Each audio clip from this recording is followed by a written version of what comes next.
Thank you, Mr. Speaker. I beg to move this motion, which is the approval of senators to now serve in the Senate Business Committee. Mr. Speaker,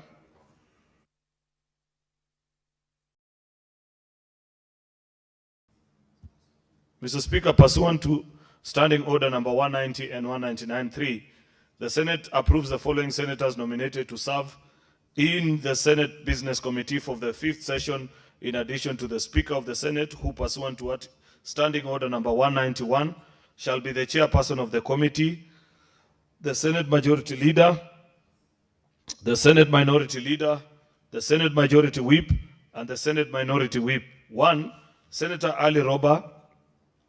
2, Senator Fatuma Dulo. 3, Senator Wakili Hilary Sigei. 4, Senator Mohamed Mwinyi Haji Faki. 5, Senator Veronica Maina. 6, Senator Shakila Abdallah. 7, Senator Crystal Asige. Mr. Speaker, this is a rather routine exercise. At the beginning of each session, we nominate our colleagues to serve in the Senate Business Committee, the committee that schedules business to be prosecuted before this House, Mr. Speaker.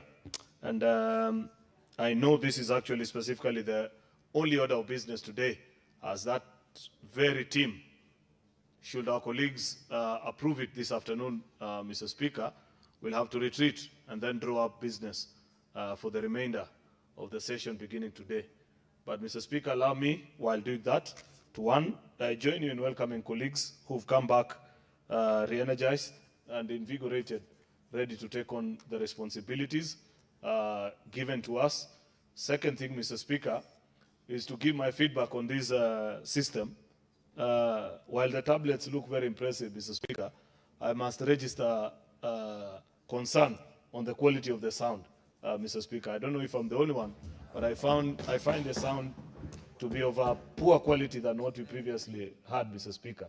And the pictures also, Mr. Speaker, they look very, yeah, Mr. Speaker, I know I am dark, but but I had improved, Mr. Speaker. Life has been very fair, but now this is a different color. In fact, I cannot recognize Senator Wakoli, Mr. Speaker. I'm only seeing a bald head on top of a black thing, Mr. Speaker. So something also needs to be done on the quality of cameras that we are using, Mr. Speaker. So, Mr. Speaker, those are my quick comments on this matter. Lastly, Mr. Speaker, is to comment on a topical issue arising from a presser that I watched yesterday from Mombasa, where certain individuals arrogated themselves the responsibility of this House, which is a constitutional duty to summon any public servant, anybody who interacts with public funds, Mr. Speaker. We can summon them to this House at any time, at any period, day or night, Mr. Speaker, in the pursuit of justice for the people of this republic, Mr. Speaker. Therefore, I was taken aback listening to that presser. And in that presser, Mr. Speaker, there were members even who have served in this House and they know the procedures of this House. If you have a particular complaint about any individual, a particular committee, Mr. Speaker, there are procedures laid down, but you cannot be addressed from hotels in Mombasa, Mr. Speaker, by people who are purporting to be excellencies, yet there is nothing excellent in their conduct, Mr. Speaker. Mr. Speaker, I take great exception to being a member of the House that is now being castigated in public without, Mr. Speaker, due procedures being followed.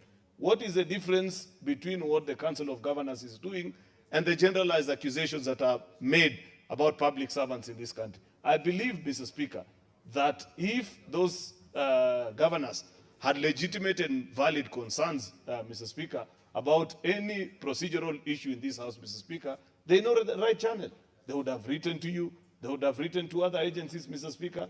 But to issue threats of non-appearance, Mr. Speaker, that one is completely unacceptable, Mr. Speaker. In fact, Mr. Speaker, I want to urge any committee that was scheduled to interact with any governor on matters involving public funds, Mr. Speaker, to proceed with full speed, so that if they are in violation and they fail to appear, the law follows its course, Mr. Speaker.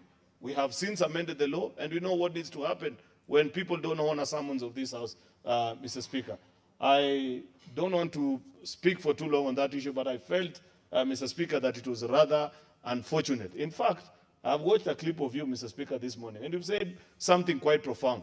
That if as a governor you know there is nothing that you have done, Mr. Speaker, why are you accepting to be extorted, Mr. Speaker?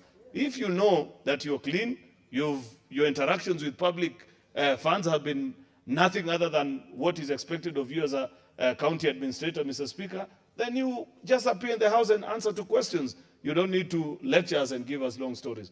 I thank you, Mr. Speaker. I beg to move and request the leader of minority, Senator Justice Retired Stewart Madzayo, to second this motion. I thank you.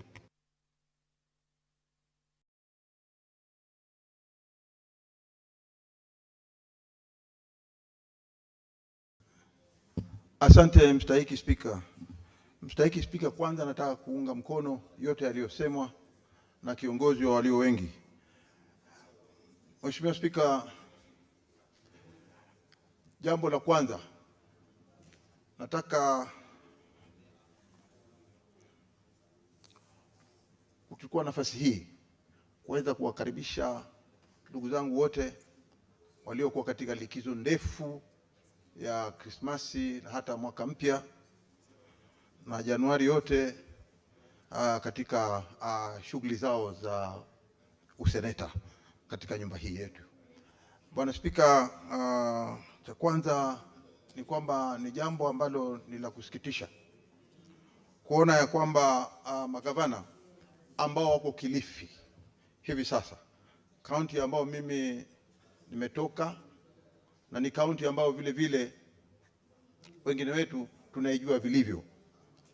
Hivi karibuni ikitajwa Kilifi katika Kenya, watu wanaanza kufikiria mambo mengine ambayo pengine hayaonyeshi sura nzuri, na mojawapo ni hii ya hawa magavana ambao walikuwa huko katika kongamano lao. Bwana Spika, waliosema hayaambatani na vile ambavyo tunawaheshimu kama magavana wetu ambao wanaongoza katika hii kaunti zote 47. Bwana Spika, cha kwanza kusema kwamba wao kuna watu ama kuna maseneta fulani ambao wanawaitisha pesa, kwanza tunataka kukemea vikali ya kwamba sisi sote tukiwa hapa kama maseneta tuko na imani na komiti zote ambazo ziko ndani ya bunge la Senate. Hizo ni komiti ambazo tumezichagua, na hawawezi wao kama magavana kutuchagulia ni nani ataketi kwa komiti gani, ni nani atakana kuwaita watu fulani kuingia ndani ya bunge la Senate ama kuja mbele ya kamati ya Senate ili waweze kujibu maswali. Nakumbuka Bwana Spika, ni kama ukiwa kotini alafu unamwambia hakimu, mimi sitaki wewe uwe hakimu, nataka hakimu mwingine, lazima useme sababu. Na vile vile ukisema kwamba humtaki shahidi fulani, unataka shahidi fulani, ni kama hapa kuchagua kwamba simtaki seneta fulani aketi mahali fulani ama awe katika kamati fulani alafu aingie seneta mwingine. Hiyo ni jambo la kusikitisha sana kwa wale magavana kuchukua hatua kama hiyo. Kwa hiyo ni kitendo ambacho tunakikemea zaidi.